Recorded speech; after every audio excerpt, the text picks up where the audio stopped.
13. Campanha de Antíoco V e Lísias. Execução de Menelau.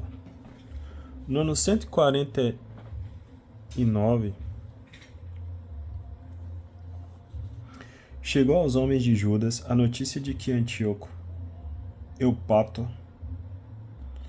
estava dirigindo-se contra a Judéia à frente de uma multidão, e que Lísias, seu tutor e primeiro-ministro, vinha com ele, dispondo ambos de um exército grego de 110.000 soldados, 5.300 cavaleiros, 22 elefantes e 300 carros armados de foices. E eles ajuntara-se também Menelau, o qual, com grande astúcia, pôs-se a exortar Antíoco. Isto, porém, não pela salvação de sua pátria, mas contando com ser restabelecido em sua dignidade. Entretanto, o rei dos reis excitou contra o celerado a indignação de Antíoco, o qual, tendo Lísias demonstrado ser ele o causador de todos os males, ordenou que o conduzisse a Bereia e ali o executassem de acordo com o costume do lugar. Com efeito, há nesse lugar uma torre de 50 covados, cheia de cinza, dotada de um instrumento giratório que em qualquer lado fazia precipitar sobre a cinza. É ali que fazem subir o culpado de roubo sacrílego, ou quem chegou ao cúmulo de outros determinados delitos e precipita-se à morte. Foi em tal súplico o que lhe coube morrer, a esse ímpio Menelau, que não obteve sequer a sepultura. E isso com plena justiça, pois ele havia cometido muitos pecados contra o altar, cujo fogo é puro como é pura a cinza. E na cinza ele encontrou a morte. Preces e vitória dos judeus perto de Modim. Aproximava-se, pois, o rei, feito um bárbaro em seus sentimentos, pretendendo mostrar aos judeus coisas ainda piores que as acontecidas no templo de seu pai. Ciente disso, Judas conclamou a multidão a invocar o Senhor dia e noite para que, como de outras vezes, também agora viesse em socorro dos que estavam para ser privados da lei, da pátria e do templo sagrado, e não permitisse que o povo, apenas começando a retornar alento, se tornasse presa dos pagãos infames. Tendo todos unanimemente feito isso, implorado o Senhor misericordioso por 3 dias contínuos, com lamentos, jejuns e prostrações, Judas encorajou-os e ordenou-lhes que se mantivessem preparados. A seguir, tendo se reunido em particular com os anciãos, resolveu sem esperar que o exército do rei invadisse a Judéia e se apoderasse da cidade. Saía a campo a fim de decidir a situação com a ajuda de Deus. Por isso, confiando o resultado ao Criador do mundo, exortou seus companheiros a lutarem nobremente até a morte, pelas leis, pelo templo, pela cidade, pela pátria e por seus direitos de cidadãos. E faz seu exército acampar nas cercanias de Modim. Tendo então dado aos seus a palavra de ordem, vitória de Deus, acompanhado de alguns jovens escolhidos entre os mais valentes, irrompeu de noite contra a tenda do rei, em seu acampamento. Matou cerca de 2.000 homens e abateu o maior dos elefantes, junto com o soldado que estava em sua torreta. Enfim, tendo enchido o acampamento de terror e de confusão, retiraram-se bem-sucedidos. Quando já começava a raiar, tendo isso acontecido por causa da proteção do Senhor que socorria Judas. Antíoco V faz acordo com os judeus. Tendo o rei experimentado uma mostra da audácia dos judeus, tentou com artifício apoderar-se de suas posições. Dirigiu-se então contra Bet-Sur, poderosa fortaleza dos judeus, mas foi várias vezes repelido, derrotado e dizimado. Enquanto isso, Judas fazia chegar aos que estavam dentro o que lhes era necessário. Entretanto, certo Ródoco, pertencente às fileiras judaicas, estava transmitindo os segredos da guerra aos inimigos.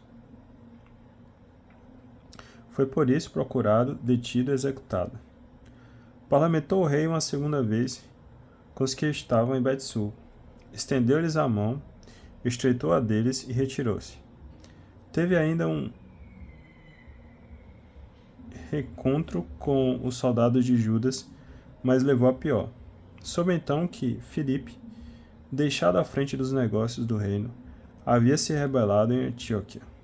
Consternado, entrou em negociações com os judeus, condescendeu com eles e prestou juramento sobre todas as condições que fossem justas. Reconciliado, chegou a oferecer um sacrifício e deu mostras de respeito para com o templo e de benevolência para com o lugar santo. Deu ainda boa acolhida ao Macabeu e deixou Hegemônida como estratego da região compreendida entre Ptolemaida e o país dos Gerrênios. Dirigiu-se então a Ptolemaida. Os ptolemaidenses andavam manifestando o seu descontentamento por causa dos tratados, pois estavam indignados e queriam rescindir as convenções.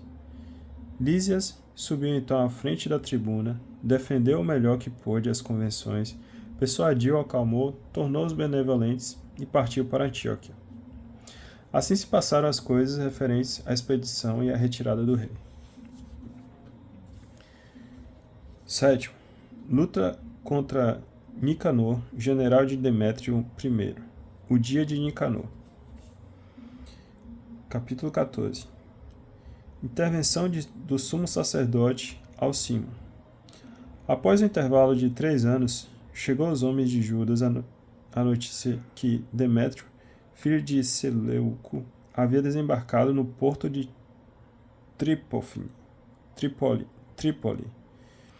com um forte exército e uma frota, e que se havia apoderado do país, depois de haver eliminado Antíoco e seu tutor Lísias.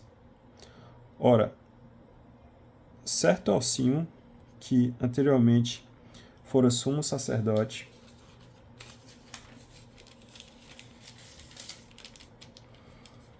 mas que voluntariamente se havia contaminado no templo da revolta, compreendeu que, para ele, não havia mais salvação de espécie alguma, nem qualquer possibilidade de acesso ao santo altar.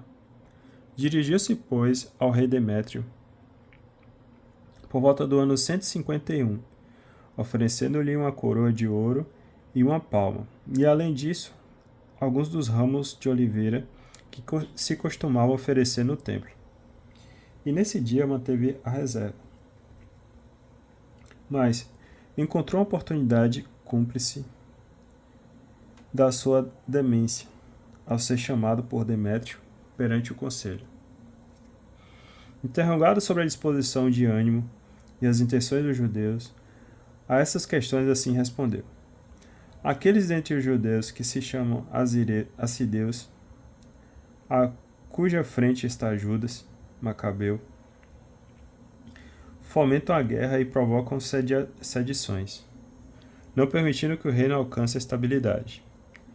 Eis porque, tendo sido despojado da dignidade que herdei de meus pais, quero dizer do sumo sacerdócio, aqui vim, neste momento, antes de tudo pensado, sinceramente nos interesses do rei, mas em segundo lugar tendo em vista também os meus concidadãos, pois é pela insensatez desses homens mencionados acima que todo o nosso povo sofre não pouco prejuízo.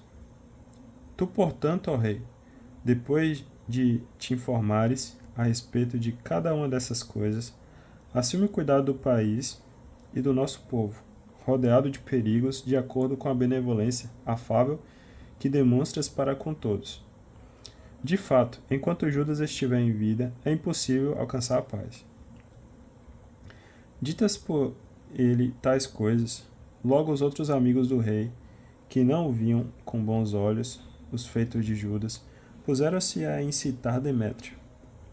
Este então, escolhendo logo Nicanor, que havia ocupado o posto de chefe da divisão dos elefantes, e promovendo-o a estratego da Judéia, enviou-o, dando-lhe as ordens seguintes: quanto ao próprio Judas, eliminá-lo; quanto aos seus partidários, dispersá-los; e quanto ao Simo, constituí-lo sumo sacerdote do máximo templo. Os pagãos da Judéia, que haviam fugido diante de Judas, aderiram agora em massa a Nicanor, calculando que os infortúnios e desgraças dos judeus reverteriam em sua própria aventura. Nicanor faz amizade com Judas. Tendo ouvido a notícia da expedição de Nicanor e da agressão dos pagãos, os judeus cobriram de terra as cabeças e puseram-se a suplicar. Aquele que constituíra o seu povo para a eternidade, que sempre, com a manifestação de sua presença, vem em socorro de sua própria herança. A seguir a uma ordem do seu chefe, partiram imediatamente dali e se embateram com eles perto da aldeia de Dessaú. Simão, irmão de Judas, havia se iniciado combate contra Nicanor, mas por causa da repentina chegada dos adversários, tinha sido lentamente obrigado a ceder. Apesar disso, tomando conhecimento da valentia que demonstravam os homens de Judas e da coragem de seus embates em prol da pátria, Nicanor ficou receoso de resolver a questão com derramamento de sangue. Por isso enviou Posidônio, Teódoto e Matatias, com a missão de estender a mão aos judeus e receber a deles. Feito amplo debate a respeito dessas coisas, cada chefe as levou ao conhecimento de suas tropas. Estas, manifestando seu parecer unânime, através de uma votação, anuíram os acordos. Fixaram então uma data na qual se dirigiriam os chefes reservadamente para o mesmo lugar. De ambos os lados, adiantou-se uma litera e dispuseram cadeiras de honra. Judas, entretanto, havia postado homens armados nos lugares estratégicos, de prontidão para impedir que se consumasse inesperadamente uma perfídia da parte dos inimigos. Assim realizaram a conferência que se fazia necessária. Quanto a Nicanor, passou a residir em Jerusalém, mas nada fez de inconveniente. Ao contrário, despediu aquela gente que havia acorrido em massa para juntar-se a ele, e começou a admitir Judas constantemente na sua presença, sentindo-se cordialmente inclinado para com ele. Chegou mesmo a aconselhá-lo a se casar e a ter filhos. E Judas casou-se, desfrutou de tranquilidade e tomou parte na vida comum. Álcimo reacende as hostilidades e Nicanor ameaça o templo. Álcimo, ao notar a benevolência entre ambos, conseguiu uma cópia dos acordos concluídos e foi ter com Demétrio, acusando Nicanor de ter sentimentos contrários aos interesses do Estado. Isto por ter ele designado como seu sucessor a Judas e o perturbador do reino. Fora de si pela cólera e exasperado pelas calúnias desse malvado, o rei escreveu a Nicanor declarando-lhe que absolutamente não tolerava esses acordos e ordenando-lhe que enviasse de imediato o Macabeu algemado para Antioquia. Chegando a essas ordens ao conhecimento de Nicanor, ele ficou consternado. Custava-lhe enormemente romper os tratados com o homem que nada havia cometido de injusto. Contudo, como não era possível agir em desacordo com o rei, ficou aguardando uma ocasião propícia para executar a ordem por meio de um estratagema.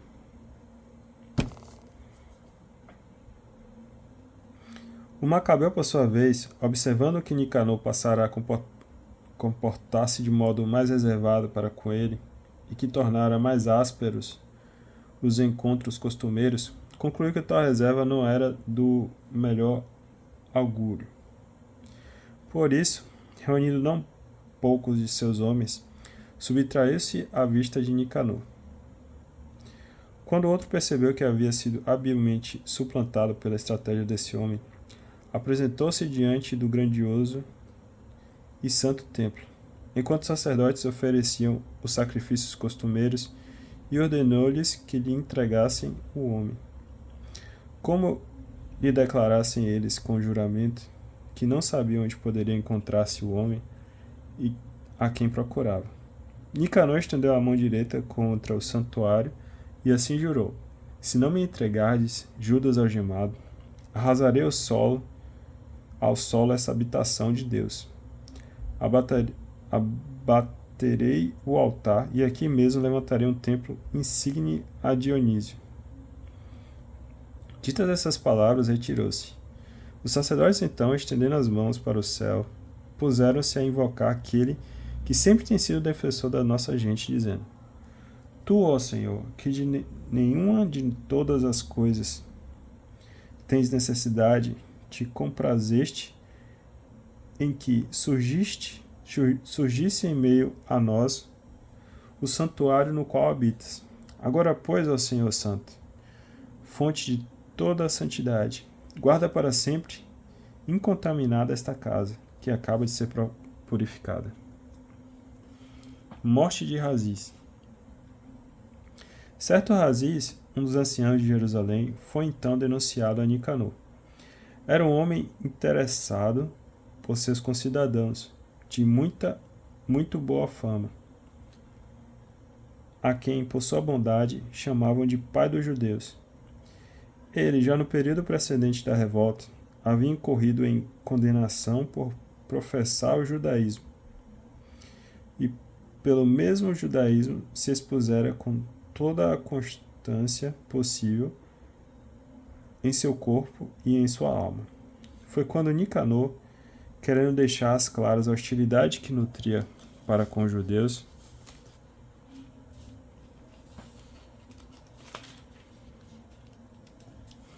mandou mais de 500 soldados para prendê-lo.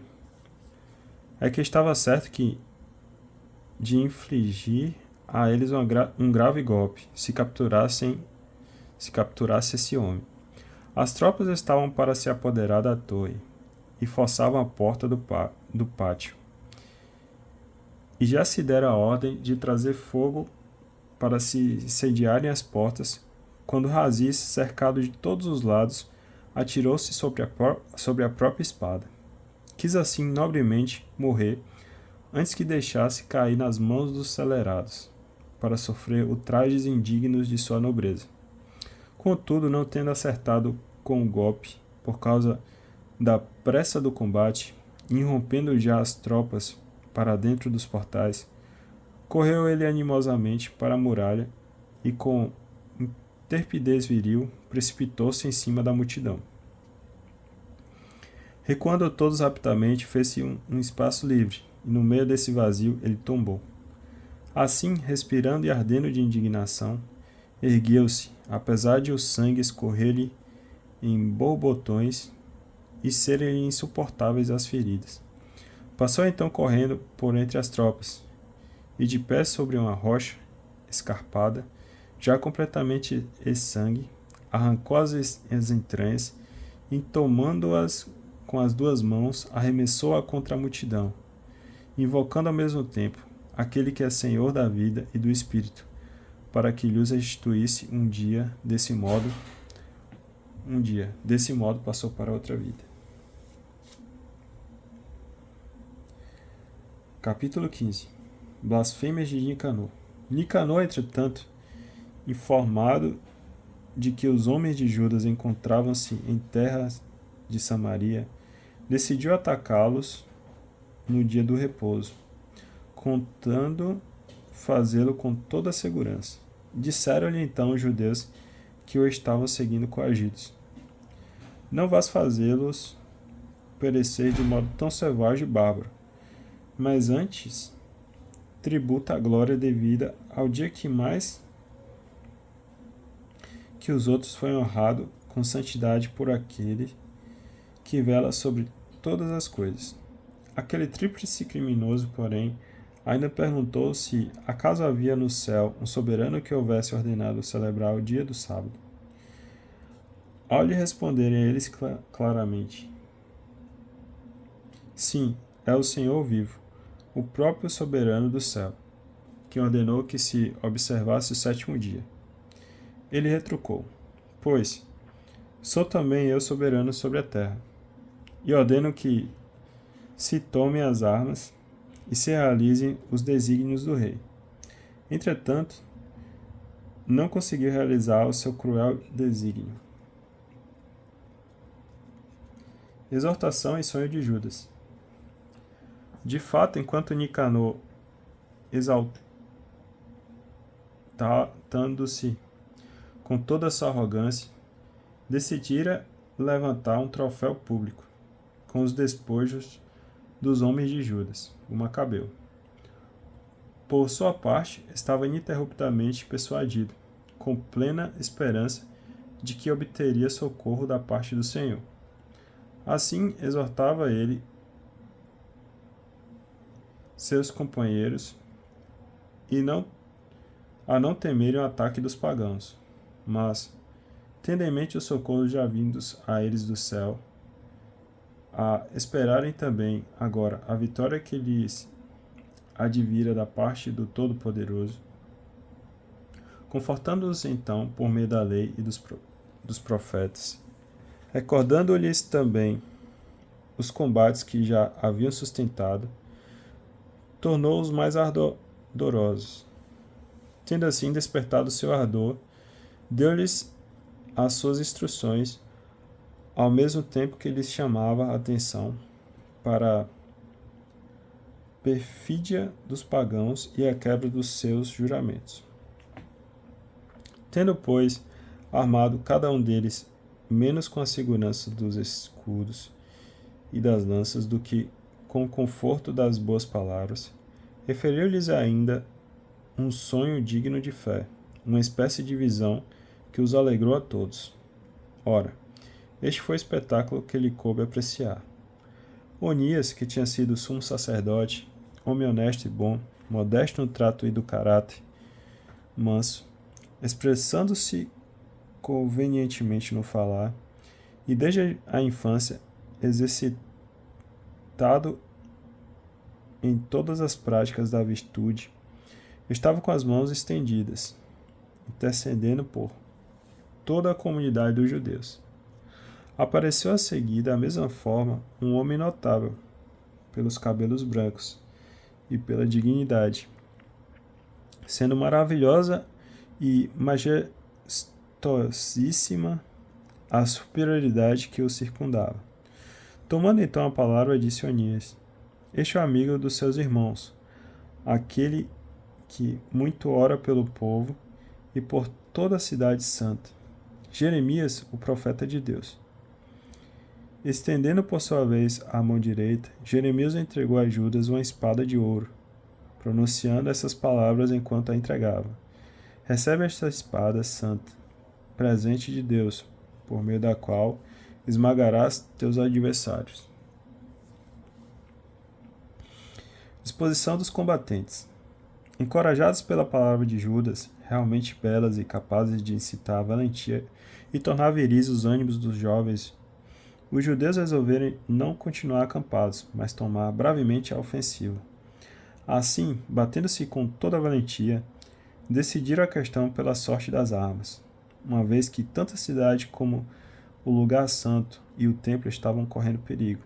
De fato, a preocupação pelas mulheres e pelos filhos, bem como pelos irmãos e pelos parentes, era por eles reduzida a bem pouca coisa, enquanto era máximo e estava em primeiro plano o temor pelo santuário consagrado. Entretanto, A angústia dos que tinham sido deixados na cidade não era menor. Perturbados como estavam pelo reencontro em campo aberto. Todos já viviam a expectativa do desfecho próximo, enquanto os inimigos já se haviam concentrado, dispondo o seu exército em linha de batalha e colocando os elefantes em posição adequada, alinhando-se a cavalaria conforme as alas. Ao considerar a presença de tais multidões, o equipamento variegado de suas armas e o aspecto selvagem dos elefantes, o Macabeu estendeu as mãos ao céu, invocando o Senhor que faz prodígios. Pois bem sabia que não é pela força das armas que ele concede a vitória, mas sim aos que delas são dignos, segundo o próprio critério. E assim falou, fazendo a sua invocação. Tu, ó dominador, enviaste o teu anjo no tempo de Ezequias, rei da Judéia, e ele exterminou 185.000 homens do acampamento de Senequeribe. Também agora, soberano dos céus, envia um anjo bom à nossa frente para semear espanto e temor. Sejam feridos pela grandeza de teu braço aqueles que, blasfemando, vieram atacar o teu povo santo. Com essas palavras terminou sua oração. Derrota e morte de Nicanor. Entretanto, os homens de Nicanor iam avançando entre clangores de trombetas e cânticos de guerra, enquanto os homens de Juda se misturavam com os inimigos por entre invocações e preces, com suas mãos combatendo, mas suplicando a Deus em seus corações. Estenderam por terra não menos de 35.000 homens, rejubilando-se grandemente por essa manifestação de Deus. Saindo da refrega e estando para regressar com alegria, reconheceram a Nicanor, tombado de bruços com a sua armadura. Seguiu-se um clamor confuso, enquanto na língua de seus pais bendizia o soberano. Então aquele que, em todos os sentidos, no corpo e na alma,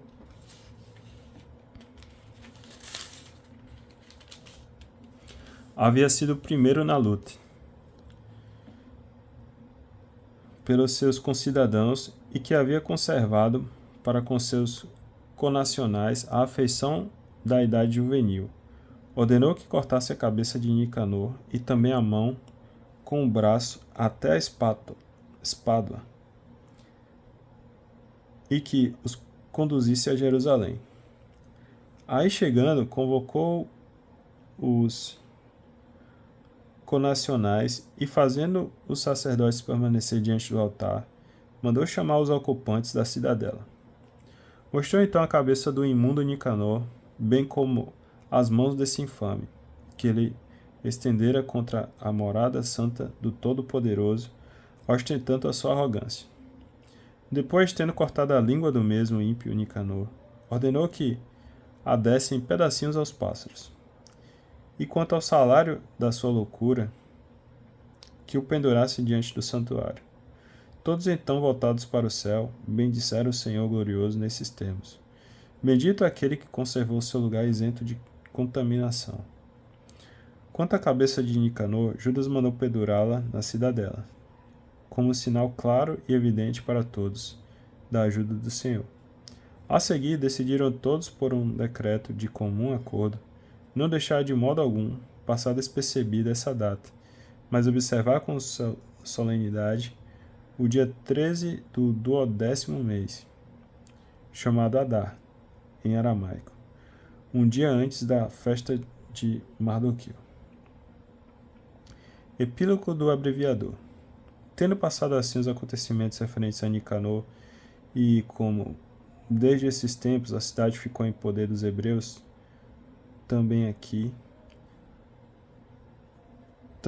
eu aqui porei fim ao meu relato.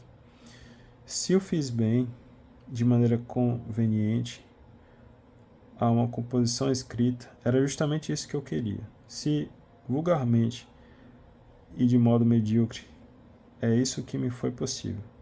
De fato, como é nocivo beber somente vinho ou somente água, ao passo que vinho misturado à água é agradável e causa um prazer delicioso, assim a arte de dispor a narrativa que encanta a inteligência de quem lê o livro. Aqui, porém, será o fim. Dá uma pausa aqui e a gente continua no próximo.